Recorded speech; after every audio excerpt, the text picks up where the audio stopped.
ഞാൻ ഗ്രൂം ചെയ്ത കുട്ടികൾ നോക്കുമ്പോൾ from the age of 3 to the age of 92. എൻ്റെ ഏറ്റവും സീനിയർ മോസ്റ്റ് മോഡൽ 92 ഇയേഴ്സ്. ഒരു മലയാളി ഹൗസ് എന്ന് പറഞ്ഞാൽ റിയാലിറ്റി ഷോ ശരിക്കും എൻ്റെ ഒരു ബ്രെയിനും മൈൻഡും ഒക്കെ ഒരു ഓപ്പൺ ചെയ്തൊരു ഷോ എന്ന് എന്നൊക്കെ അറിയാം. അതായത് like Chavakkad fashion week, Tirur fashion week, Nilambur fashion week, എന്താണ് അതിൻ്റെ അർത്ഥം പോലും അറിയാണ്ടാണ് ഇന്ന് ഓരോരുത്തർ ഇതിനെ ഫാഷൻ വീക്ക് എന്ന് വിളിക്കുന്നതും. ഇത് വരുന്ന തലമുറ മനസ്സിലാക്കേണ്ട ഒരു കാര്യം തന്നെ, ഇൻഡസ്ട്രി ഏതൊരു ആർട്ട് ഫോമിൻ്റെ പോലും ഇതൊരു ആർട്ട് ഫോമാണ്. റീസെൻ്റ്ലി ഞാനൊരു ഇൻ്റർവ്യൂ കൊടുത്തതിന് എനിക്ക് ഭയങ്കര സൈബർ അറ്റാക്ക് ഒക്കെ വന്നു. അപ്പം നമുക്ക് അങ്ങനത്തെ ഒരു ഘട്ടങ്ങൾ വരുമ്പോഴാണല്ലോ നമ്മളൊരു കോൺഫിഡൻസ് ബൂസ്റ്റിംഗ് വരിക. Yes, you can survive, you can do it. ഞാൻ അന്ന് തീരുമാനിച്ചു എനിക്കും മിസ് വേൾഡോ മിസ് യൂണിവേഴ്സും ചെയ്യാൻ ആഗ്രഹമില്ല. I already fulfilled it. First of all, to be get inspired I should have a role model. എനിക്ക് റോൾ മോഡൽ ഇല്ല. Why Dalu Krishnadas still in demand? Because of that. Fashion choreographer, fashion show director Dalu Krishnadas, നമസ്കാരം. ഒരുപാട് സന്തോഷം. നമ്മളിങ്ങനെ കാണാനായിട്ട് അല്ലെങ്കിൽ കുറേ സംശയങ്ങൾ ഇങ്ങനെ നമുക്ക് ചോദിക്കാനായിട്ടും ഇങ്ങനെ കരുതിയിരുന്നിട്ട് കിട്ടുന്നൊരു ഫീലാണ് എനിക്കുള്ളത്. Thank you so much. എനിക്ക് ഇങ്ങനത്തെ ഒരു ചാറ്റ് ഷോയിലേക്ക് എന്നെ ഇൻവൈറ്റ് ചെയ്തതിന് first let me say thank you. 24 വർഷമായില്ലേ ഇപ്പോൾ, അല്ലേ? 24, 23 കഴിഞ്ഞു. ഈ സെപ്റ്റംബർ 18 ആകുമ്പോൾ 23 വർഷം കംപ്ലീറ്റ് ചെയ്ത് 24ാമത്തെ. എൻ്റെ ഒരു കണക്ക് വെച്ച് നോക്കുകയാണെങ്കിൽ ഒരു 6000 പേരിൽ കൂടുതൽ ആളുകളെ ഗ്രൂം ചെയ്തിട്ടുണ്ടാവും എനിക്ക്, അല്ലേ? More than more than 6000. അപ്പോൾ എന്തൊക്കെ തരത്തിലുള്ള ആൾക്കാരായിരിക്കും ഗ്രൂം ചെയ്തിരിക്കുന്നത്? ഫ്രം ദ ഏജ് ഓഫ്, ഞാൻ ഗ്രൂം ചെയ്ത കുട്ടികൾ നോക്കുമ്പോൾ from the age of 3 to the age of 92. എൻ്റെ ഏറ്റവും സീനിയർ മോസ്റ്റ് മോഡൽ 92 ഇയേഴ്സ്. ഞാൻ ഗ്രാൻഡ് മദേഴ്സിൻ്റെ ഒരു ഷോ ചെയ്തിരുന്നു, 50 to 100 ഇയേഴ്സ്. അതിൽ ഏറ്റവും പ്രായം കൂടിയ ഗ്രാൻഡ് മദർ വന്നത് 92 ഇയേഴ്സ് ഓൾഡ്. സൂപ്പർ. സോ അപ്പോൾ അങ്ങനെ നോക്കുമ്പോൾ 3 വയസ്സ് മുതൽ 92 വയസ്സ് വരെ ഇല്ലേ. ഈ എങ്ങനെയാണ് ഈ മുതിർന്നവരുടെ റാമ്പ് വാക്ക് അല്ലെങ്കിൽ എന്താ പറയുക, നമ്മൾ ആ ഒരു സീക്വൻസിൽ നമ്മൾ കാര്യങ്ങൾ പഠിപ്പിക്കില്ലേ? എങ്ങനെയാണ് കൊറിയോഗ്രാഫി ചെയ്യില്ലേ? അപ്പം അതെങ്ങനെയാണ് അവർക്ക് ഇങ്ങനെ കാര്യങ്ങളൊക്കെ പറഞ്ഞു കൊടുക്കുക? അത് ഞാൻ പറഞ്ഞത്, ഈ ആ ഒരു ഷോ എന്ന് പറഞ്ഞാൽ it is just a message to the society. Age is just a number. ഇപ്പം നമുക്കൊരു ആഗ്രഹം, എല്ലാ മനുഷ്യന്മാർക്കും ആഗ്രഹങ്ങളും ആശകളും ഉണ്ടാവും. അത് നമ്മൾ മരിച്ച് മണ്ണിനടിയിലേക്ക് പോകുമ്പോൾ അത് മരിക്കുന്നേ ഉള്ളൂ. ഈവൻ ഇഫ് യു 100 ഇയേഴ്സ്, നമുക്കൊരു ആഗ്രഹം നമ്മൾ ചെറുപ്പത്തിലുണ്ടെങ്കിൽ അത് ആ ആഗ്രഹം എപ്പോഴും കാരണം ഞാൻ അതാണ് ഈ ഷോയിലൂടെ മനസ്സിലാക്കിയത്. കാരണം എല്ലാ ഗ്രാൻഡ് മദേഴ്സും പറഞ്ഞ് എൻ്റെ ചെറുപ്പത്തിൽ എനിക്ക് എന്തൊരു ആഗ്രഹം എന്ന് പറയും, ഇങ്ങനെ സ്റ്റേജിൽ ഒരുങ്ങി നടക്കാമെന്നില്ല. അപ്പം so I was really fulfilled. നമുക്ക് അവരുടെ ആഗ്രഹങ്ങൾ എനിക്ക് സാധിച്ചു കൊടുക്കാൻ പറ്റി. സോ യങ്സ്റ്റേഴ്സിനെ ഗ്രൂം ചെയ്യുന്നതിനെക്കാട്ടും വളരെ എളുപ്പമായിരുന്നു അവരെ ഗ്രൂം ചെയ്യാൻ. എനിക്ക് തോന്നുന്നു അവർക്ക് കൂടുതൽ ഈ പറഞ്ഞ പോലെ ആഗ്രഹം. എക്സാക്ട്ലി. ഇപ്പോഴത്തെ ടീനേജ് കാറ്റഗറി എന്ന് പറഞ്ഞാൽ ഓക്കെ, എനിക്ക് കുറച്ച് ഫേമസ് ആണ്, എനിക്ക് കുറച്ച് റീൽ ഇടണം, എനിക്ക് കുറച്ച് പിക്ചേഴ്സ് കിട്ടണം, പോസ്റ്റ് ചെയ്യണം. ആ ഒരു മെൻറ്റ് ഇവരെന്നൊക്കെ പറഞ്ഞാൽ നമ്മൾ ആ ഗ്രാൻഡ് മദേഴ്സ് എന്ന് പറഞ്ഞാൽ അവരെ ആ ആഗ്രഹങ്ങൾ ഫുൾഫിൽ ചെയ്യുന്നൊരു ആ ഒരു ടൈമാണല്ലോ അവർക്ക്. So they are so thrilled. അവർ ഭയങ്കര കോൺസെൻട്രേറ്റ്. 9 മണിക്ക് തന്നെ 8:30 വന്നിരിക്കും. So it was so nice. വളരെ ഒരു one of my memorable moment in my life എന്ന് തന്നെ പറയാം അവരെ ഗ്രൂം ചെയ്തത്. എങ്ങനെയായിരുന്നു ഈ ജേണി? നമുക്കിപ്പോൾ പറയാം ഒരു ഫാഷൻ കൊറിയോഗ്രാഫർ ആണെന്നറിയാം, അല്ലെങ്കിൽ ഫാഷൻ ഷോ ഡയറക്ടർ ആണെന്ന് നമുക്കറിയാം. പക്ഷെ ഒരുപാട് കല്ലും മുള്ളും ഒക്കെ നിറഞ്ഞൊരു ജേണിയിൽ അങ്ങനെ ഉണ്ടാവുമല്ലോ.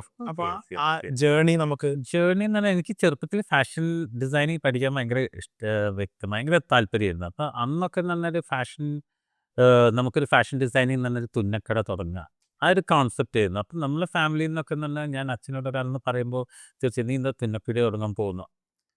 I don't blame dum also, but that is A knowledge what Kerala had it.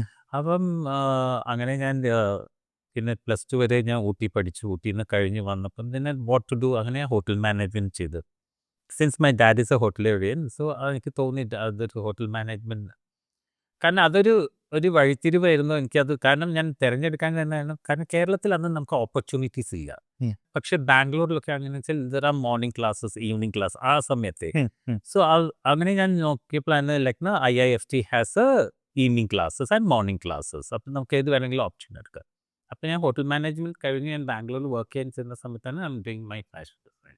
ശരിക്കും ഇതിനകത്ത് ഒരു ചെന്നൈ ഒരു കഥയുണ്ട്, ഒരു ചെന്നൈ ജേണി ഉണ്ട് ഇതിനകത്ത്. പക്ഷെ ചെന്നൈ ജേണി പറയുന്നതിന് മുന്നേ എനിക്കറിയേണ്ടത് എങ്ങനെയുണ്ട് നമ്മുടെ ആളുകളുടെ ഫാഷനോടുള്ള ഒരു ചിന്താഗതി, അവരെങ്ങനെയാണ് അതിനിപ്പോൾ നോക്കിക്കാണുന്നത്? ചിന്താഗതി എന്ന് പറഞ്ഞാൽ അന്നേ ആ സമയത്ത് when I'm 15-16 years old, അന്നേ ഞാൻ വളരെ വ്യത്യസ്തമായി ഡ്രസ്സ് ചെയ്യാൻ ആഗ്രഹിക്കുന്ന ഒരു വ്യക്തിയാണ്.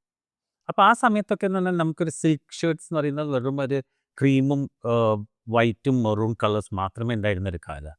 പക്ഷെ ആ സമയത്ത് ഞാനിടുന്നത് നീല, പച്ച, മഞ്ഞ, പിങ്ക്. കാരണം മമ്മീൻ്റെ എല്ലാ പട്ടുസാരിയും ഞാൻ കട്ട് ചെയ്ത് സാരീസ് ആക്കിയിരുന്നു. സോ അന്നേ ആളുകൾ നോക്കിയത് ഇവനിത് എവിടുന്നാ കിട്ടുന്നതെന്നില്ല ചിന്താഗതി ആയിരിക്കാം. അതായത് കട്ട് ചെയ്തിട്ട് ഷർട്ട്സ് ഷർട്ട്സ് ആക്കും, ആ. ഷർട്ട്, കുർത്ത. അപ്പൊ അന്നൊന്നും ആ കളേഴ്സൊന്നും ആരും കാണുന്നില്ല.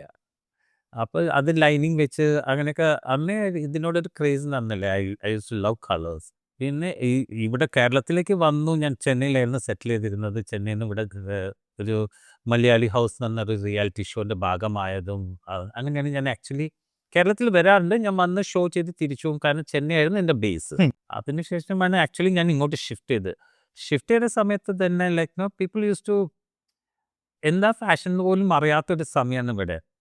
അപ്പം അന്നേ ഞാൻ I use to very stylish, very trendy. I don't care what people says. And ആളെന്ത് ചിന്തിക്കുന്നോ, എന്നെപ്പറ്റി എന്ത് ചിന്തിക്കുന്നോ വലിയ ബോധമേ എനിക്കില്ല. കാരണം ഞാൻ അതെന്ത് ചിന്തിച്ചാലും എനിക്ക് പ്രശ്നമില്ല. Such kind of A person. കാരണം ഞാൻ എന്നെയാണ് ഈ ലോകത്തെ ഏറ്റവും കൂടുതൽ സ്നേഹിക്കുന്നത്. എന്നെ തന്നെ അല്ല, it's A serious thing. And I M loving myself the most. അത് കഴിഞ്ഞിട്ട് എൻ്റെ ലൈഫിലേക്ക് വേറെ ആരും വരുന്നേ ഉള്ളൂ. Including I can say at A moment even my mom.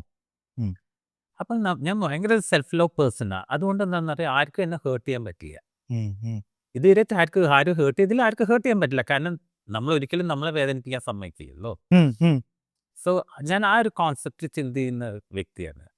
അതൊക്കെ actually I think I got all those things through ഒരു മലയാളി ഹൗസ് എന്ന് പറഞ്ഞ റിയാലിറ്റി ഷോ. ശരിക്കും എൻ്റെ ഒരു ബ്രെയിനും മൈൻഡും ഒക്കെ ഒരു ഓപ്പൺ ചെയ്തൊരു ഷോ എന്ന് എന്നൊക്കെ അറിയാം. കാരണം നമ്മൾ അങ്ങനത്തെ ഒരു കൾച്ചറിൽ നിന്ന് പോയി ഒരു 100 ദിവസം ഒരു വീട്ടിനുള്ളിൽ പൂട്ടിയിടുന്നു, ഫോണില്ല, ഒന്നുമില്ല, ഭക്ഷണമില്ല. ഇത്തരം സോ മച്ച് ലിമിറ്റേഷൻ. നമ്മൾ അങ്ങനെ ഒരു ലക്ഷറിയസ് ലൈഫിൽ നിന്ന് പോയിട്ട് പെട്ടത്. So that is really I opener ആയിരുന്നു എന്ന് തന്നെ എനിക്ക് പറയാം. എൻ്റെ ലൈഫിനെ മാറ്റിമറിച്ചത് അങ്ങനത്തെ ഒരു ഇത് തന്നെ എനിക്ക് പറയാൻ പറ്റും. അങ്ങനെയാണ് ഞാൻ ആദ്യമായിട്ട് കേരളത്തിൽ ഞങ്ങളൊരു ഫാഷൻ വീക്ക് കൊണ്ടുവരുന്നത്. കാരണം അന്നൊക്കെ എന്ന് പറഞ്ഞാൽ ഇന്ത്യയിൽ ആകെ 2 ഫാഷൻ വീക്കാണ്. One is Lakme fashion week in Mumbai and Wills fashion week in Delhi. So അന്നൊക്കെ ഈ ഫാഷൻ അപ്ഡേറ്റ് ചെയ്യാൻ ഞങ്ങളൊക്കെ ഇവിടുന്ന് ട്രെയിൻ കയറി പോയി അവിടെ ബാക്ക് സ്റ്റേജിൽ പോയി ഡിസൈനേഴ്സിനെ ഹെൽപ്പ് ചെയ്യാനൊക്കെ നിന്നു. അങ്ങനെയൊക്കെ പഠിച്ചുകൊണ്ടിരുന്ന സമയമാണ്. ഇന്നല്ല ഇപ്പം എല്ലാം ഫോണിലായത്. Like everything in the social media, everything in the finger tips. അന്നൊക്കെ നമ്മൾ ട്രാവൽ ചെയ്ത് അവിടെ ചെന്നു കഷ്ടപ്പെട്ട് എൻട്രി ഒക്കെ എടുത്ത് ബാക്ക് സ്റ്റേജിൽ ഗാർമെൻറ്റ് തൂക്കി പിടിക്കാനും തൂക്കിയിടാനൊക്കെ നിന്നു. അങ്ങനെയൊക്കെയാണ് ഞങ്ങൾ അന്ന് ഫാഷനെ പറ്റി അപ്ഡേറ്റ് ചെയ്തുകൊണ്ടിരുന്നത്. So I happen to meet a person. അങ്ങനെ ഞങ്ങളൊരു മീറ്റ് ചെയ്തപ്പോഴാണ് എന്തുകൊണ്ടൊരു ഇങ്ങനെ ഒരു ഫാഷൻ വീക്ക് കേരളത്തിൽ കൊണ്ടുവന്നുകൂടാ. അങ്ങനെയാണ് ഫസ്റ്റത്തെ ഒരു കൊച്ചിൻ ഫാഷൻ വീക്ക് എന്ന് പറഞ്ഞാൽ. Now he's no more. ഈ പാസ്റ്റ് അവേ അതിൻ്റെ ഒരു ഫൗണ്ടർ. ബട്ട് യെസ്, ആ ഒരു ഫാഷൻ വീക്ക് കൊണ്ടുവന്ന നമ്മളന്ന് ഇന്ത്യയിലെ top designers like Jatin Kochhar, Shravan Ramaswamy, Ashna Koche, Shravan, പിന്നെ സഞ്ജന ജോൺ, അങ്ങനെ നല്ല നല്ല ഡിസൈനേഴ്സിനെ നമ്മൾ കൊണ്ടുവന്നു. നമ്മൾ അത്രയും ഷോക്കേസ് ചെയ്തു. കേരളത്തിന് എന്താണ് ഫാഷൻ എന്ന് കാണിച്ചു കൊടുക്കുക. പക്ഷേ കുറേ ആളുകൾ ഇതിനെപ്പറ്റി എന്താണ് ഫാഷൻ്റെ സ്പെല്ലിംഗ് പോലും അറിയാണ്ട് ഇൻഡസ്ട്രിയിലേക്ക് വന്നിട്ട് ഇതിനെ അങ്ങോട്ട് നശിപ്പിച്ചു. അതായത് like Chavakkad fashion week, Tirur fashion week, Nilambur fashion week, എന്താണ് അതിൻ്റെ അർത്ഥം പോലും അറിയാണ്ടാണ് ഇന്ന് ഓരോരുത്തർ ഇതിനെ ഫാഷൻ വീക്ക് എന്ന് വിളിക്കുന്നതും. ഇന്നൊരു 2 ഷോ കണ്ട് 3-ാമത്തെ ദിവസം നോക്കുമ്പോൾ ആ വ്യക്തി ഒരു കൊറിയോഗ്രാഫർ ആവുന്നു, ഗ്രൂമർ ആവുന്നു, മോഡൽ. ഓക്കെ, മോഡലിംഗ് എന്ന് പറയുമ്പോൾ നമുക്ക് പല രീതിയിലുള്ള മോഡൽസ് ഉണ്ട്. പക്ഷേ ഞാൻ പറയുന്നത് അങ്ങനെ ഈ ഇൻഡസ്ട്രീനെ അങ്ങനെ ഇപ്പം നശിച്ചുകൊണ്ടേയിരിക്കുന്നു. അപ്പോൾ ഇതിനെപ്പറ്റി ഞാൻ വളരെ വ്യക്തമായിട്ടൊരു ഇൻ്റർവ്യൂവിലൊക്കെ കൊടുത്തു. അന്ന് എനിക്ക് എഗെയിൻസ്റ്റ് ഭയങ്കര സൈബർ അറ്റാക്ക് ഒക്കെ നടന്നു. പക്ഷേ I don't care, I am still alive. അല്ല, പക്ഷേ ഈ പറഞ്ഞ പോലെ നമ്മൾ മിസ്ഫിറ്റ്സ് എന്ന് പറഞ്ഞ ഈ പ്രോഗ്രാമിൽ നമ്മളിങ്ങനെ ഡാലുവിനെ കൊണ്ടുവരണം നമ്മൾ ആഗ്രഹിക്കുമ്പോൾ നമുക്ക് അതിനകത്തുള്ളത് ഡാലുവിന്റെ പ്രൊഫഷൻ മാത്രമല്ല, ഡാലു ഓരോ കാര്യങ്ങളും തുറന്നു പറയാൻ കാണിക്കുന്ന ഒരു മനസ്സുണ്ടല്ലോ. അതുകൂടി നമ്മൾ വളരെ ക്ലിയർ ആയിട്ട് നമ്മൾ പറഞ്ഞിട്ടുണ്ടായിരുന്നു. എൻ്റെ ഒരു മൈ മോട്ടോ ഈസ് ഇനി വരുന്ന ജനറേഷൻ തെറ്റായ രീതിയിൽ വളർന്നു വരരുത്. കാരണം ഫാഷൻ എന്ന് പറയുമ്പോൾ ഇതിനെ പല രീതിയിലും തെറ്റിദ്ധരിപ്പിച്ചു ആളുകൾ ഇതിനെ മുതലെടുക്കുന്ന കുറേ ജനങ്ങളുണ്ട്. ഞാനൊക്കെ ഇതിനെ സ്നേഹിച്ച് എൻ്റെ ജീവനും ഇത് അതിനുവേണ്ടി കൊടുത്ത് വളർന്നൊരു വ്യക്തിയാണ് ഞാൻ. So I don't want the industry to get spoiled. ഈ വരുന്ന യുവതലമുറ ഇന്നിപ്പം നമ്മൾ 10 കുട്ടികളെ എടുത്താൽ, യങ്സ്റ്റേഴ്സിനെ എടുത്താൽ അതിൽ 9 പേർക്കും they want to be a model. പക്ഷേ ഇവർ മിസ്ലീഡ് ചെയ്ത് ആ രീതിയിലേക്കാണ് കൊണ്ടുപോകുന്നത്. ഇന്നിപ്പോൾ ഏതൊരു പെൺകുട്ടീനെ, ആൺകുട്ടിയായിക്കോട്ടെ പെൺകുട്ടിയായിക്കോട്ടെ, എന്തൊരു പ്രശ്നത്തിൽ പെട്ട് കഴിഞ്ഞാൽ ഉടനെ എന്താ ഇപ്പോൾ എൻക്വയറി വരുമ്പോൾ എന്താ ചെയ്യുന്നത്? മോഡൽ. ഞാനത് എപ്പോഴും പറയും, ഇതിനൊരു കാറ്റഗറി എന്ന ക്രൈറ്റീരിയ ഉണ്ട്. Everyone can be a model. ഒരു ഹീൽസ് ഇട്ട് ലിപ്സ്റ്റിക് ഇട്ട് ചെറിയ ഡ്രസ്സ് ഇട്ടുകൊണ്ട് ഒരിക്കലും ഒരു പെൺകുട്ടി മോഡലാവുന്നില്ല. There are certain criterias. So അങ്ങനെ ഇതിനെ ദുരുപയോഗപ്പെടുത്താൻ കുറേ പേരുണ്ട്. അണ്ടർസ്റ്റുഡ്. ഈ ഇൻഡസ്ട്രീനോടൊരു ക്രേസ്. അപ്പം ഞാൻ എല്ലാവരോടും പറഞ്ഞു കൊടുക്കുന്ന ഒരേ കാര്യമല്ലേ, ഡു യുവർ ഹോം വർക്ക്. മനസ്സിലാക്കുക ഇൻഡസ്ട്രി എന്താണ്. നല്ലതും ചീത്തയും എല്ലാ ഇൻഡസ്ട്രിയിലും ഉണ്ട്. But you should be careful. നിങ്ങൾ എവിടെ നോ പറയാൻ പഠിക്കുന്ന അവിടെ നമ്മളെ വിജയം എന്നാണ് ഞാൻ പറഞ്ഞു കൊടുക്കാറ് എല്ലാ കുട്ടികൾക്കും. ഞാനിപ്പോൾ നേരത്തെ ചോദിക്കായിരുന്നൊരു ചോദ്യത്തിന് ഉത്തരവോട് പറഞ്ഞു ആക്ച്വലി. ഞാൻ പുതിയ മോഡൽസിനോട് എന്താ പറയാനുള്ളതെന്ന് ചോദിക്കുമ്പോൾ അതാണ് ഇപ്പോഴത്തെ ഈ വരുന്ന തലമുറ മനസ്സിലാക്കേണ്ട ഒരു കാര്യം തന്നെ. ഇൻഡസ്ട്രി ഏതൊരു ആർട്ട് ഫോമിൻ്റെ പോലും ഇതൊരു ആർട്ട് ഫോമാണ്. This also an art form. ഇതിനും രാഗവും താളവും റൂൾസും റെഗുലേഷൻസും ഒക്കെ ഉണ്ട്. ഇപ്പോൾ എക്സാമ്പിൾ നമ്മൾ ഭരതനാട്യം, നമ്മൾ മുദ്രകൾ ഒരിക്കലും തെറ്റിപ്പിടിക്കില്ല. കാരണം ആ മുദ്ര തെറ്റിയാൽ ആ ആർട്ട് ഫോമേ തെറ്റി. It's the same way. കാറ്റ് വാക്ക് ആയിക്കോട്ടെ, റാം വാക്ക് ആയിക്കോട്ടെ, there are rules and regulation. നമ്മൾ എങ്ങനെ നിൽക്കണം, എങ്ങനെ നടക്കണം, ഏത് കാല് വെച്ച് നടക്കണം, അങ്ങനെ there are lot of rules and regulations. അപ്പം ഇതൊക്കെ ഇത് അതുപോലെ ഒരു ആർട്ട് ഫോമിൻ്റെ പോലെ ഇതിനെയും സ്നേഹിച്ച് എടുത്ത് വളർത്തിയാൽ yes you can be A successful person. അല്ലാണ്ട് നമുക്ക് ഇൻസ്റ്റാഗ്രാമിൽ റീൽസ് ഇടാനും പോസ്റ്റ് ഇടാനും now that is the trend. അങ്ങനത്തെ പിന്നെ നമുക്ക് പറഞ്ഞിട്ട് കാര്യമില്ല. ഇപ്പം ഞാൻ വിചാരിച്ചു ഇനിയിപ്പോൾ ഏതായാലും പറയേണ്ടത് ഞാൻ തുറന്ന് പറയാം. എല്ലാ ഇൻ്റർവ്യൂസിലും ഞാൻ പറഞ്ഞു. ഞാൻ റീസെൻ്റ്ലി ഞാനൊരു ഇൻ്റർവ്യൂ കൊടുത്തതിന് എനിക്ക് ഭയങ്കര സൈബർ അറ്റാക്ക് ഒക്കെ വന്നു. ഞാൻ പറഞ്ഞു it's fine, I don't care. പക്ഷെ എവിടെയോ കിടക്കുന്ന ഏതോ അച്ഛൻ്റെ അമ്മയ്ക്ക് വളർന്ന് ഏതോ ഒരുത്തൻ പറഞ്ഞതെന്ന് വെച്ചിട്ട് എന്നെ ബാധിക്കുന്ന കാര്യമേ ഇല്ല. ഞാൻ പറയുന്നില്ല. ഞാനത് ഇപ്പം റീസെൻ്റ്ലി ഞാൻ ലാസ്റ്റ് വീക്ക് ഞാനൊരു ഷോ ചെയ്തു, സൂപ്പർ മോഡൽ ജൂനിയർ സീസൺ 2 എന്ന് പറഞ്ഞിട്ട്. So I want to give the best for the youngsters, young generation, ചെറിയ kids like from the age of 5 to 17 ആണ് ട്രൈ ചെയ്യുക. അപ്പോൾ ഷോ വളരെ സക്സസ്ഫുള്ളായി നടന്നു. സെലിബ്രിറ്റീസ് കുറേ പേര് എന്നെ സപ്പോർട്ട് ചെയ്യാൻ വന്നു. അപ്പോൾ ഇത് കഴിഞ്ഞപ്പോൾ ഒരുത്തൻ ഇവിടെ ഇതുപോലെ അവൻ വന്നിട്ട് സോഷ്യൽ മീഡിയയിൽ എന്നെപ്പറ്റി വളരെ മോശമായിട്ട് എഴുതി. അപ്പോൾ അവൻ്റെ ഉദ്ദേശം ഞാൻ മനസ്സിലാക്കിയത് എന്താണെന്ന് വെച്ചാൽ അവന് ഞാൻ ഇതിന് റെസ്പോണ്ട് ചെയ്താൽ അവൻ ഹിറ്റായി. സത്യം അങ്ങനെ അവൻ്റെ പേജിൽ ആൾക്കാർ കയറി നോക്കുക, ഡാലുദിന് എതിര് പറഞ്ഞു, ആരാന്ന് നോക്കാൻ പറഞ്ഞു. അങ്ങനെ അവൻ ആളെ കിട്ടുന്നുണ്ട്. ഞാൻ നേരെ കൊണ്ട് സൈബറിൽ കമ്മീഷണർ അടുത്ത് പോയിട്ട് ഞാൻ കേസ് കൊടുത്തു. Debut first I just filed A case against it. Let it go like that. പക്ഷേ എന്തായാലും അവനൊരു പാഠം പഠിപ്പിച്ചിട്ട് ഞാൻ വിടുകയുള്ളൂ എന്നുള്ള കാര്യം ഞാൻ ഉറപ്പിച്ചതാണ്. ഇപ്പം ഞാൻ അവൻ്റെ പേജിൽ കയറി നോക്കിക്കഴിഞ്ഞാൽ ചുരുങ്ങിയത് ഒരു 1 million ആൾക്കാർ അവനെ നോക്കും. Why should I give A promotion, free promotion? ഞാൻ പറഞ്ഞു ഇത് എനിക്ക് വേണ്ടിയിട്ടല്ല ഞാൻ ഈ കംപ്ലയിൻറ്റ് ചെയ്യുന്നത്. അവൻ എന്ത് പറഞ്ഞാലും എനിക്കൊരു പ്രശ്നം. പക്ഷേ ഈ അവൻ എഴുതിയിരിക്കുന്നത് ഇതിൽ വിൻ ചെയ്ത കുട്ടികളൊന്നും യോഗ്യതയില്ലാത്ത കുട്ടികൾ. That is very bad. അത്രയും ചെറിയ കുട്ടികൾ യോഗ്യതയില്ല എന്നല്ല തീരുമാനിക്കാൻ അവൻ ആരും അല്ല നമുക്ക്. അവൻ്റെ ആദ്യത്തെ ചോദ്യം, അവൻ ട്രെയിൻ ചെയ്തൊരു കുട്ടിയായിട്ട് ഉണ്ടായിരുന്നെന്ന് തോന്നുന്നു ഞാൻ എൻ്റെ ഷോന് പിന്നെ ഞാൻ അറിയുന്നത്. അപ്പോൾ ആ കുട്ടിക്ക് ബെസ്റ്റ് കാറ്റ് വാക്ക് കിട്ടി. അപ്പോൾ ബെസ്റ്റ് കാറ്റ് വാക്ക് കിട്ടിയ കുട്ടി എന്തുകൊണ്ട് ടൈറ്റിൽ വിന്നർ ആയില്ല എന്നാണ് അവൻ്റെ ചോദ്യം. അതെങ്ങനെ ഒരു പാജൻട്രി എന്ന് പറയുമ്പോൾ വെറും കാറ്റ് വാക്കിൽ മാത്രമല്ല ഒരു ടൈറ്റിൽ ഹോൾഡ് ചെയ്യുന്നത്. It's all about the beauty with a brain. So അതിൽ നമുക്ക് ഒരു കുട്ടി എങ്ങനെ സംസാരിക്കുന്നു, ആ കുട്ടീൻ്റെ ഒരു behaviour, attitude, confident, presentation, catwalk is just a segment of that. അതിനൊരു 3-4 മാർക്കേ ഉള്ളൂ.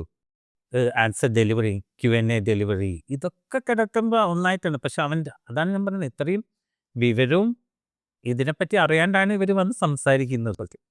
നമ്മളെ കുറച്ച് നേരമായിട്ടൊരു 2 ടേമുകൾ നമ്മൾ പറയുന്നു, കാറ്റ് വാക്ക് ആൻഡ് റാം വാക്ക്. അപ്പോൾ അതിൻ്റെ ഒരു ഡിഫറൻസ് നമുക്ക് അറിയണമെന്നുണ്ട്. കാരണം കാറ്റ് വാക്ക് എന്ന് പറഞ്ഞാൽ പെൺകുട്ടികൾ നടക്കുന്നതിനാണ് കാറ്റ് വാക്ക്, അതിന് ഒരിക്കലും റാം വാക്ക് എന്ന് പറഞ്ഞാൽ. എന്നാൽ ആൺകുട്ടികൾ നടക്കുന്നതിന് കാറ്റ് വാക്ക് എന്ന് പറയില്ല. ഇറ്റ്സ് ഓൾവേസ് എ റാം വാക്ക്. പക്ഷെ ഇവിടെ നോക്കി വേറെ ആരെടുത്ത് ചോദിച്ചാൽ എല്ലാം കാറ്റ് വാക്ക് തന്നെയാണ്.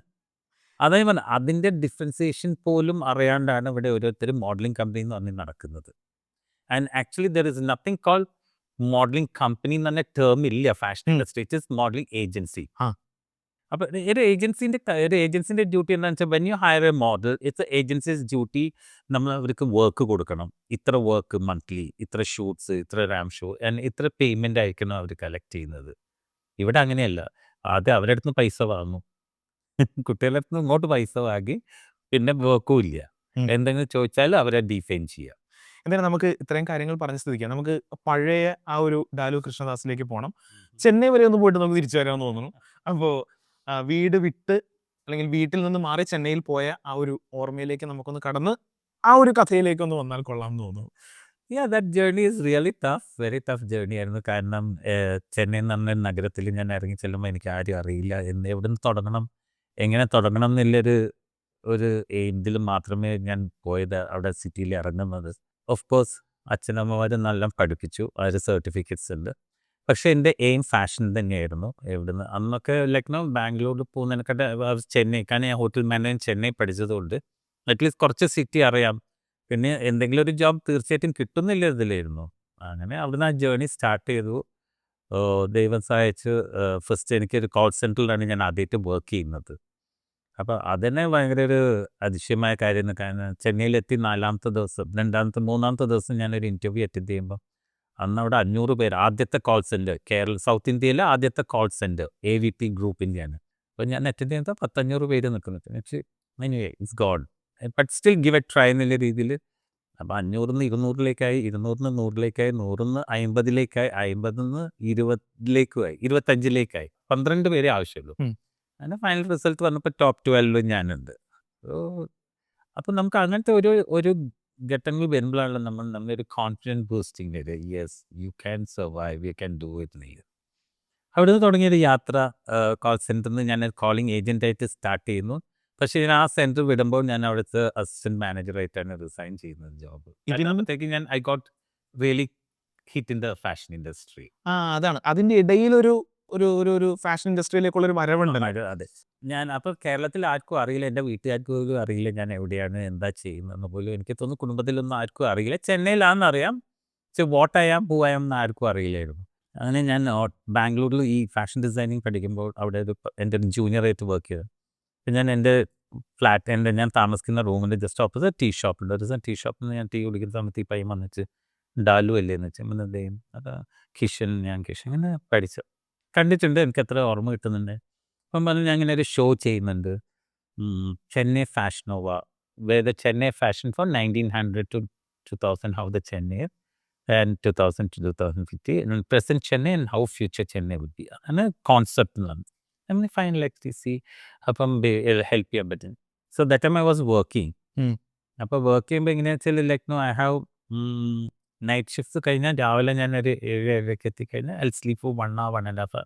പിന്നെ ഈ ഫാഷൻ്റെ പിന്നാലെ ഓട്ടാണ്, മീൻസ് അപ്ഡേറ്റിംഗ് മൈസെൽഫ്, എന്താണ് സിറ്റിയിൽ നടക്കുന്നത് ഇങ്ങനത്തെ. പക്ഷേ ഈ ഒരു സാധനം ദൈവം എൻ്റെ മുന്നിൽ എത്തിച്ച പോലെ അന്ന് 50 മോഡൽസ് അവിടെ നടന്നത് ഷോയിൽ. From the senior most super models to who been calling as a model, upcoming girls എല്ലാവരും ഉണ്ട് 50. അങ്ങനെ ഷോ ചെയ്യാൻ വന്നാൽ ഹെൽപ്പ് ചെയ്യാൻ പറ്റി. പക്ഷേ അന്ന് എന്നെ സ്റ്റേജിലേക്ക് എന്നെയല്ല വിളിച്ച, കാരണം I already agreed him, he will be called as a choreographer. ഞാൻ പറഞ്ഞു it's okay for me a chance to meet everyone. പക്ഷേ ഇൻ്റർവ്യൂ നടന്നപ്പോൾ എല്ലാ മീഡിയയിലും എല്ലാ മോഡൽസും പറഞ്ഞ ഒരേ ഒരു പേര് എൻ്റെതാണ്. അപ്പം മീഡിയക്കാർക്ക് curiosity, who's this new person in the city. അങ്ങനെ ഒരു ഇൻ്റർവ്യൂ എടുക്കുന്നു. പിന്നെ അവിടെ നിന്ന് അങ്ങോട്ട് തിരിഞ്ഞു നോക്കേണ്ടി വന്നിട്ടില്ല. ശരിക്കും പറഞ്ഞിട്ടുണ്ടെങ്കിൽ ഈ ജീവിതത്തിൽ ഇത്രയും എന്താ പറയുക ദുർഘടമായ വഴികളിലൂടെ സഞ്ചരിച്ചു, അല്ലെങ്കിൽ ഈ പറഞ്ഞ പോലെ നമ്മൾ സന്തോഷം നൽകുന്ന വഴികളിലൂടെ സഞ്ചരിച്ചു.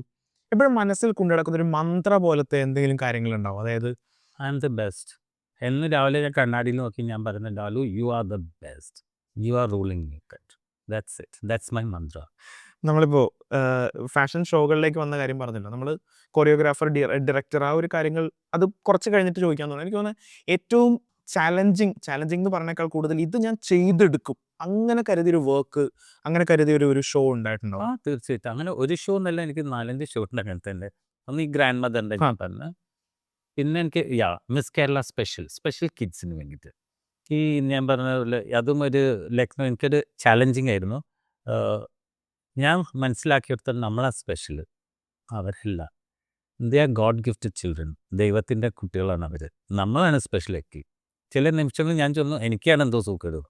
അവരെ കൂടെ മിങ്കിൾ ചെയ്ത് കഴിയുമ്പോഴേ നമുക്ക് അവരെ മനസ്സിലാക്കാനും, അതിൻ്റെ വളരെ ഒരു ഐ ഓപ്പണിങ് ഷോ ആയിരുന്നു അത്.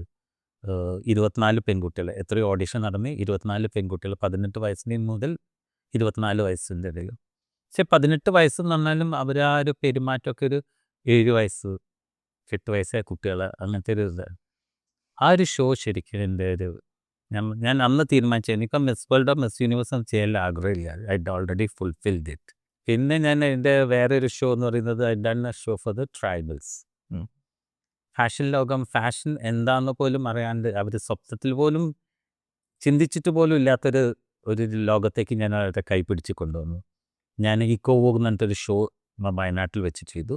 അന്ന് ഞാൻ 10 ട്രൈബൽ പെൺകുട്ടികളെയും 10 ട്രൈബൽ ആൺകുട്ടികളെയും എടുത്ത് ഗ്രൂം ചെയ്തു. അവരാണ് എൻ്റെ ഷോ ഓപ്പൺ ചെയ്തത്. ശ്രവൺ രാമസ്വാമി എന്ന് പറഞ്ഞിട്ട് ഇന്ത്യയിലെ one of the top designer costume ഇട്ടിട്ട്.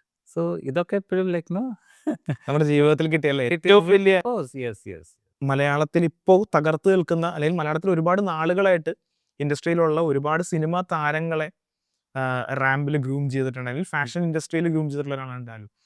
ഇവരിൽ നിന്നൊക്കെ നമുക്ക് പെട്ടെന്ന് കുറച്ച് നല്ല ക്വാളിറ്റീസ് ഒന്ന് പറഞ്ഞു തരാൻ പറഞ്ഞാൽ എങ്ങനെയൊക്കെ ആയിരിക്കും ഓർമ്മിക്കുന്ന അവരുടെ ഒരു എൻ്റെ അടുത്തുള്ളൊരു വ്യത്യാസം, ഞാനൊന്നും ആരടുത്തൊന്നും പ്രതീക്ഷയില്ല തിരിച്ചിട്ട്.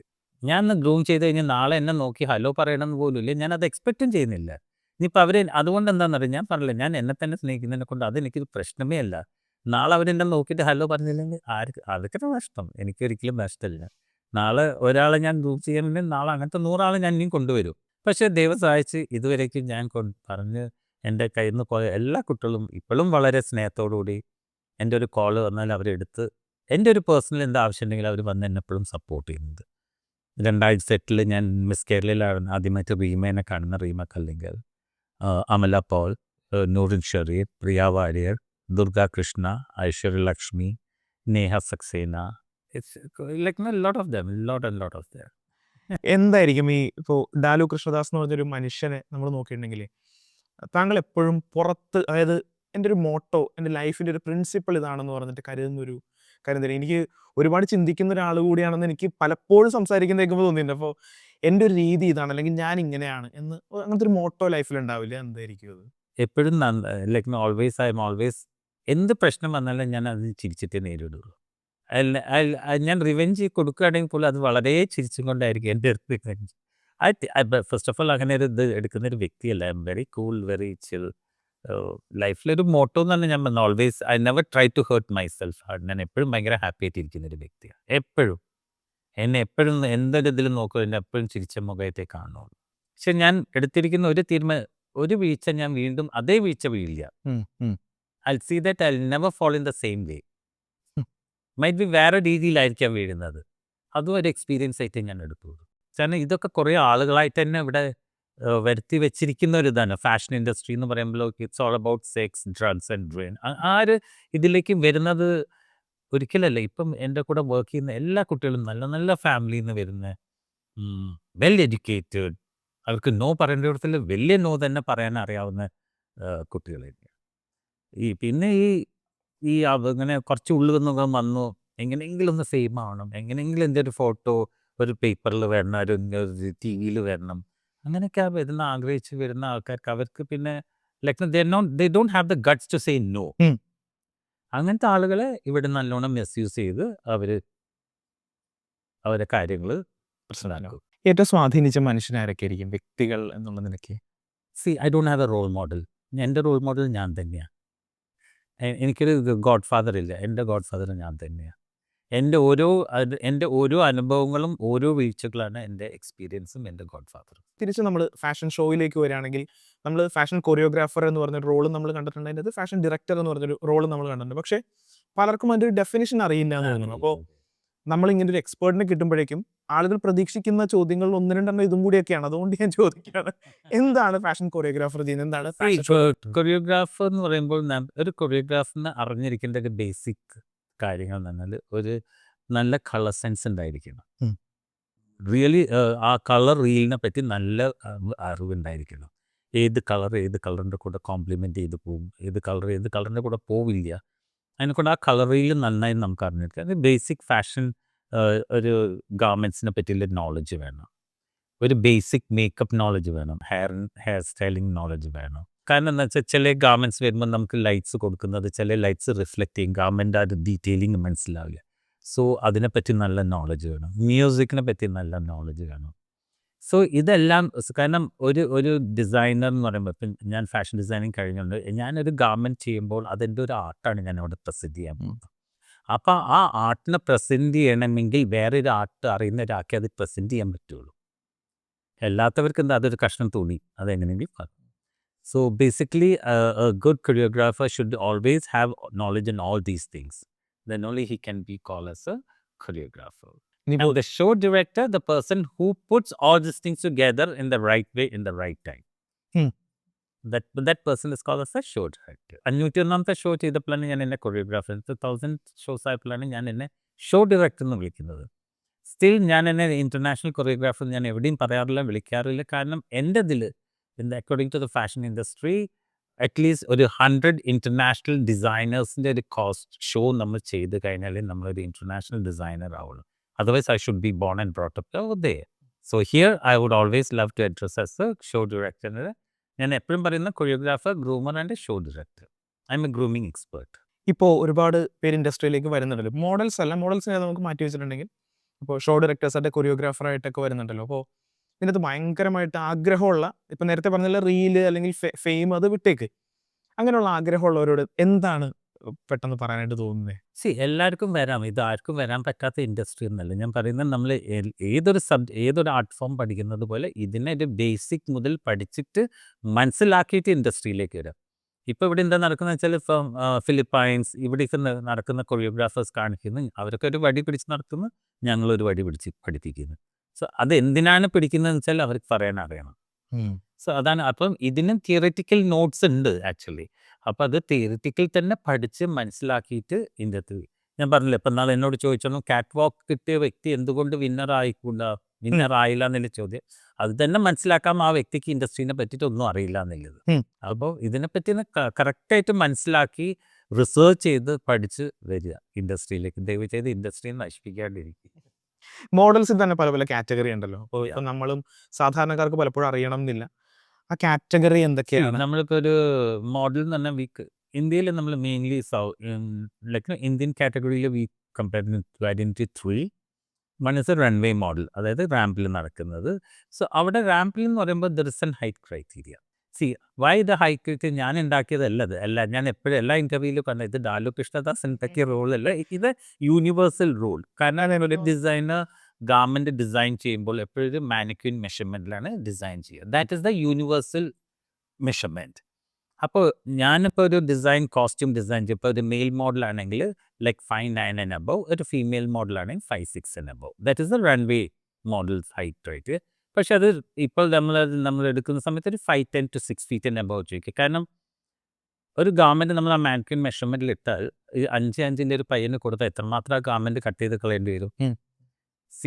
അതുകൊണ്ട് അതാണ് റൺവേ മോഡൽ എന്ന് പറയുന്നത്. So there is A basic height criteria four A runway model. But when it comes to the commercial and the print model എന്ന് പറഞ്ഞാൽ he or she should have a good photogenic face. പിന്നെ നമ്മൾ സ്വന്തം നല്ല angles ഒക്കെ മനസ്സിലാക്കുക. ഇവിടെ നമ്മൾ height, weight, colour, nothing is age, nothing matters. It's all depend upon the campaign what you are shooting for. And when it comes to the commercial, he or she should have കുറച്ചൊരു acting skill ഉണ്ടായിരിക്കണം. കാരണം it's all about the moving ads. ഇത് പറഞ്ഞതുപോലെ ഇവിടെയും നമുക്ക് ഏജോ ഹൈറ്റോ വെയ്റ്റോ കളറോ കാസ്റ്റോ ഒന്നും nothing matters. It's all about, again, according to the campaign, what you're shooting for. So ഇങ്ങനെ പിന്നെ നമുക്ക് ബോഡി പാർട്സ് മോഡൽസ് ചിലത് കാണാമല്ലോ. നമുക്ക് വെറും കഴുത്ത് മാത്രം, കൈ മാത്രം, കാല് മാത്രം. So body parts models. So പക്ഷേ ഇവിടെ മെയിൻ നമ്മൾ ഈ ഒരു 3 കാറ്റഗറിയാണ് വരുന്നത് നമുക്ക്. അപ്പോൾ ഇപ്പോൾ മോഡലായിട്ട് ഇപ്പോൾ കുറേ കുട്ടികൾ വരുന്നുണ്ടെന്ന് പറഞ്ഞല്ലോ. ഇവർ ബേസിക്കലി ഒരുപാട് തരത്തിൽ എനിക്ക് തോന്നുന്നു പറ്റിക്കപ്പെടുന്നുണ്ടെന്ന് തോന്നുന്നു. അതായത് ഇപ്പോൾ ഈ പറഞ്ഞ പോലെ ഹൈറ്റ് ചിലപ്പോൾ പ്രശ്നമായിരിക്കും, പക്ഷേ you can be A Ram model എന്ന് പറഞ്ഞിട്ടൊക്കെ പറഞ്ഞ് കുറേ ഞാൻ പോസ്റ്റ് എപ്പോഴും കാണാം. ഹൈറ്റ് വെയിറ്റ് ഒന്നും പ്രശ്നമില്ല, one day grooming can be. ഇവിടേക്ക് എന്താ പ്രശ്നം വരുന്നത് വെച്ചാൽ, ഞാൻ എപ്പോഴും പറയുന്നത്, ഞാൻ ഒരിക്കലും അങ്ങനെ പറയില്ല. കാരണം നമ്മൾ അങ്ങനെ പറയുമ്പോൾ നമ്മളൊരു വ്യക്തിൻ്റെ ഡ്രീമിനെയാണ് നമ്മൾ ഉണർത്തി വിടുന്നത്. എനിക്ക് ചിലപ്പോൾ ആഗ്രഹം ഉണ്ടാകും എങ്ങനെയെങ്കിലും ഒരു മോഡലാവും. അപ്പോൾ എന്നോട് ഒരാൾ വന്നിട്ട് പറയാം, ഓ ഡാലു നമുക്ക് സൂപ്പർ മോഡലാവാം. അപ്പോൾ ആ വ്യക്തിൻ്റെ ഏജൻസിൻ്റെ മോട്ടോ എന്തായിരിക്കും എന്ന് വെച്ചാൽ, എങ്ങനെയെങ്കിലും ഇവരെ കൊണ്ട് പൈസ അടപ്പിച്ച് അവിടെ വിചാരിച്ചത്. പക്ഷേ ഈ വ്യക്തിൻ്റെ ഉള്ളിൽ ആഗ്രഹങ്ങൾ വളരാൻ തുടങ്ങി. അപ്പോൾ ഈ ആഗ്രഹം വളരാൻ തുടങ്ങി, ഇവർ പൈസ കൊടുത്ത്, ഇവിടെ മിക്ക കമ്പനീസ് നടക്കുന്നത് അങ്ങോട്ട് പൈസ കൊടുത്തിട്ട് വീട്ടിൽ നിന്ന് കോസ്റ്റ്യൂം കൊണ്ടുവരാൻ പറയും, മേക്കപ്പ് വീട്ടിൽ നിന്ന് ചെയ്തു വരിക, റാമ്പിൽ നടക്കുക, അവനവൻ്റെ സ്വന്തം കോസ്റ്റ്യൂം. അവിടെ എന്താണ് ഫാഷൻ എന്നുള്ളത് എനിക്ക് മനസ്സിലാവുന്നില്ല. ഞാൻ എപ്പോഴും പറയും അവരുടെ അടുത്ത്, നിങ്ങൾക്ക് ചില കുട്ടികളൊക്കെ ദൂരത്ത് നിന്നൊക്കെ എങ്ങനെയെങ്കിലും പഠിച്ച് ഞങ്ങൾക്ക് പഠിപ്പ് നിർത്തി മോഡലിംഗ് ആണ്. ഞാൻ പറയും ഒരിക്കലും നിങ്ങൾക്കൊരു സക്സസ്ഫുൾ ആവാൻ പറ്റും. കാരണം ഇത് വളരെ വലിയ കോമ്പറ്റീഷൻ ഇൻഡസ്ട്രിയാണ്. നിങ്ങൾ കഴിഞ്ഞ് നിങ്ങളെപ്പോലെ 1000 ആൾക്കാർ പിന്നിലുണ്ട്. സോ ഇതിനോടൊരു കമ്മിറ്റ്മെൻറ്റും എന്താ പറയുക, ഇതിനോടുള്ളൊരു കമ്മിറ്റ്മെൻറ്റ് അത് വളരെ ഇമ്പോർട്ടൻ്റാണ്. പാഷനായാൽ മാത്രം പോരാ. You should be passion. Okay, I am passionated to be a model എന്ന് പറഞ്ഞിട്ട് ഒരിക്കലും മോഡലാവാൻ പോകുന്നത്. കമ്മിറ്റ്മെന്റ് അല്ലേ, ആ വാക്ക് നിർബന്ധമാണ് ഞാൻ പറഞ്ഞു കൊടുക്കുക. അപ്പം ഇങ്ങനെ ചെയ്യുമ്പോൾ എന്താ പ്രശ്നം വരുന്നതെന്ന് വെച്ചാൽ, ഇവർ മോഡൽ നടന്നു കഴിഞ്ഞാൽ നെക്സ്റ്റ് ഇവർ തേടുന്ന നെക്സ്റ്റ് സ്റ്റെപ്പ് ആരാ, ഉം. അങ്ങനെ എൻ്റെ അടുത്ത് എത്തും. എൻ്റെ അടുത്ത് എത്തുമ്പോൾ ഞാൻ ഇവിടെ റിജക്റ്റ് ആവും. എനിക്ക് റിജക്റ്റ് ചെയ്യേണ്ടി വരും. കാരണം എൻ്റെ ഒരു ക്രൈറ്റീരിയ അവർ വന്നിട്ടില്ലെങ്കിൽ ദേ ഗെറ്റ് റിജക്റ്റഡ്. അപ്പം പിന്നെ പ്രശ്നമായി. ഡാലു ഇത് വേണ്ടിയിട്ട് നമ്മൾ എടുക്കാണ്ട് തട്ടിക്കളെ. അതാണ് ഇൻഡസ്ട്രിക്ക് ഇപ്പം സംഭവിച്ചുകൊണ്ടിരിക്കുന്ന ഒരു കാര്യങ്ങൾ. ഈ പാജന്റിന് പോകുന്ന എല്ലാവരും മോഡൽ ആവണമെന്നില്ല. They turn to different industry. ഉം. ഇപ്പം അതുകൊണ്ട് Miss India, Miss Universe, Miss World വരെ നമ്മൾ ഹൈറ്റ്, മറ്റേത് 5'6" ബിലോയിൽ ഒരു ആപ്ലിക്കേഷൻ പോലും മിസ് ഇന്ത്യ എടുത്തിരുന്നില്ല. Now the height criteria has change to 5'3". ഇപ്പം ഇപ്പം നമ്മൾ വിമർശനങ്ങളുടെ കാര്യങ്ങൾ പറഞ്ഞല്ലോ. വിമർശനങ്ങളുടെ കാര്യങ്ങൾ പറയുമ്പോഴത്തേക്കും ഇപ്പം നേരത്തെ പറഞ്ഞു, ഞാൻ എന്നെ ഒരിക്കലും താഴ്ത്താറില്ല. ഐ മീൻ സെൽഫ് ലവ് ഉണ്ടെന്ന് പറഞ്ഞല്ലോ. അപ്പം ഒന്ന് പറഞ്ഞ ചോദിക്കുകയാണ്, വിമർശനങ്ങൾ എങ്ങനെയായിരിക്കും ഹാൻഡിൽ ചെയ്യുന്നത്? ഫസ്റ്റ് ഓഫ് ഓൾ എൻ്റെ കമൻറ്റിൻ്റെ അടിയിൽ ഇടുന്ന ഒറ്റ കമൻറ്റ് പോലും ഞാൻ ഇതുവരെയായിട്ടും വായിച്ചിട്ടില്ല. എൻ്റെ ഒരു ഹാപ്പിനെസ് എന്ന് പറഞ്ഞാൽ ഞാൻ നിങ്ങളുടെ മുഖത്തൊരു പുഞ്ചിരി കൊണ്ടുവരുന്നതാണ് എൻ്റെ ഹാപ്പിനെസ്. ലാലു കൃഷ്ണദാസ് എന്ന വ്യക്തിൻ്റെ ഹാപ്പിനെസ് വന്നില്ല. അപ്പോൾ ഒരു വ്യക്തി അയാളുടെ ജീവിതത്തിൽ നിന്ന് ഒരു സെക്കൻഡ് ടൈം എടുത്തിട്ട് എൻ്റെ പോസ്റ്റിനിടയിൽ വന്ന് നല്ലതായിക്കോട്ടെ ചീത്തയായിക്കോട്ടെ അയാൾ എടുക്കുന്നൊരു സമയം ഉണ്ടല്ലോ, ആ എഴുതുമ്പോൾ കിട്ടുന്ന ഹാപ്പിനെസ് ഉണ്ടല്ലോ, അത് മതി. അതാണ് എൻ്റെ happiness. That is my positive. എങ്ങനെയാണ് ഈ മോട്ടിവേഷൻ കണ്ടുപിടിക്കുന്നത്? ഇപ്പോൾ സ്വന്തമായിട്ട് വർക്ക് ചെയ്യുന്ന ഒരാൾക്ക്, ഇപ്പോൾ ഇൻഡിപെൻഡൻറ്റ് മ്യൂസീഷ്യൻസ് ആണെങ്കിലും അല്ലിപ്പോൾ ഫാഷൻ കൊറിയോഗ്രാഫേഴ്സ്, മോഡൽസ് ഒക്കെ നിങ്ങൾ ഇൻഡിപെൻഡൻ്റ് ആയിട്ട് വർക്ക് ചെയ്യുന്ന ആൾക്കാരാണ്. അല്ലെങ്കിൽ എന്താ പറയുക, ഒരു ഇൻഡസ്ട്രിയുടെ ഭാഗമായിട്ട് കുറേ അൺസർട്ടനിറ്റി ഒക്കെ ഉണ്ട് നിങ്ങൾക്കിടയിൽ. അപ്പോൾ എങ്ങനെയാണ് ഈ മോട്ടിവേഷൻ, ഇൻസ്പിറേഷൻ ഒക്കെ എങ്ങനെ കണ്ടത്?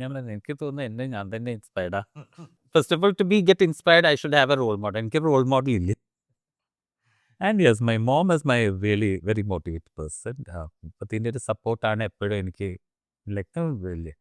പിന്നെ വേറെ നെഗറ്റീവ്സ് ഒന്നും ഇപ്പം ഞാനൊരു പോസ്റ്റ് ഇട്ടാൽ ചുരുങ്ങിയത് ഒരു 1 മില്യൺ റീച്ച് ഉണ്ടെങ്കിൽ പോലും അതിനൊരു 10-15 ലക്ഷം ആൾക്കാർ വന്ന് കമൻറ്റ് ചെയ്യുന്നുണ്ട്. It's okay. അയാൾക്ക് അത് കിട്ടുമ്പോൾ വലിയ സന്തോഷമില്ല. അതിൻ്റെ ഒരു ഹാപ്പിനെസ്സും അയാൾ ഒരു പോസ്റ്റ് ഇട്ട് ആ പൈസ എനിക്ക് വീഴുന്നത് അതൊരു മോട്ടിവേഷൻ അല്ലേ?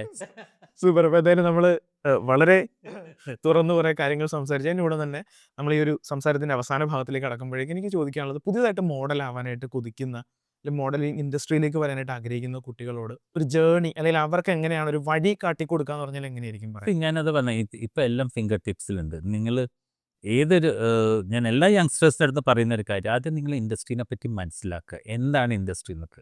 നമ്മളൊക്കെ വന്ന സമയത്ത് ആരും പറഞ്ഞു തരാനില്ല, ഒന്നും അറിയില്ല, അന്നൊന്നും ഒന്നും ഉണ്ടായിരുന്നില്ല. ഇന്നിപ്പം ഗൂഗിൾ ചെയ്താൽ നോക്കിയാലോ, സോഷ്യൽ മീഡിയ കയറി നോക്കിയാൽ നിങ്ങൾക്ക് അറിയാൻ പറ്റാത്ത ഒരു കാര്യമില്ല. ആരാണ് നല്ല, ആരാണ് ചീത്ത എന്നില്ലെങ്കിൽ നമുക്കൊരു അതിൽ തന്നെ മനസ്സിലാവാം.